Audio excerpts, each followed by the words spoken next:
যে মাংস সিদ্ধ করছি, মাংসর ভর্তা বানাবো। তো তোমরা দেখতে থাকো মাংসর ভর্তা কিভাবে বানাই, খুব ভালো লাগে খেতে। তোমরাও একবার বাড়িতে বানিয়ে ট্রাই করে দেখো।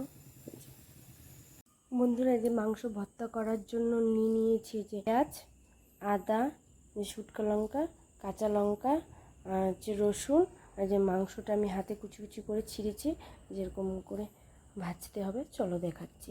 যে কড়াইতে তেল দিয়ে দিয়েছি, যে এখন শুকনো লঙ্কা দিয়ে দিয়েছি, যে রসুন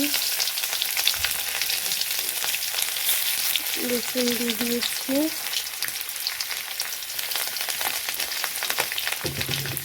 পেঁয়াজ কুচিটা দিয়ে দেব,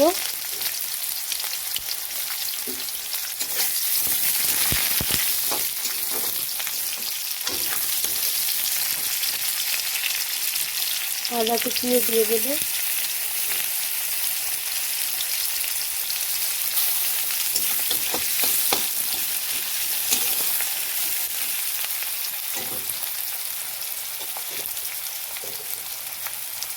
এখন লবণ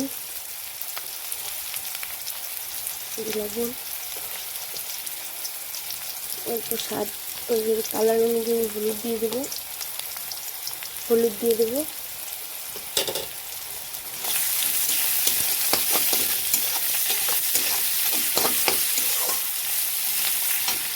এখন এই যে কাঁচা লঙ্কাটা এটা দিয়ে দেবো, দুটো কাঁচা লঙ্কা চিলেটে দিয়ে দেবো, মাংসগুলোও দিয়ে দেবো।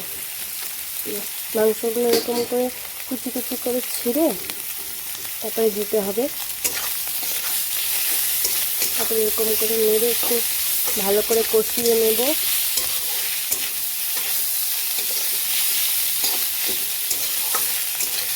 দিয়ে দিব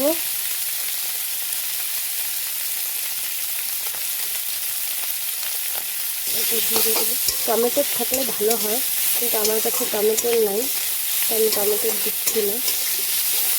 টমেটো ছাড়াই বানাচ্ছি, বাড়িতে বানিয়ে দেখো ভালো হয়। এরকম করে লাল লাল করে ভেজে নিতে হবে। ভেজে নামিয়ে ঠান্ডা করে নিয়েছি। এখন এই যে মিক্সার গ্রাইন্ডারে ব্লেন্ড করব,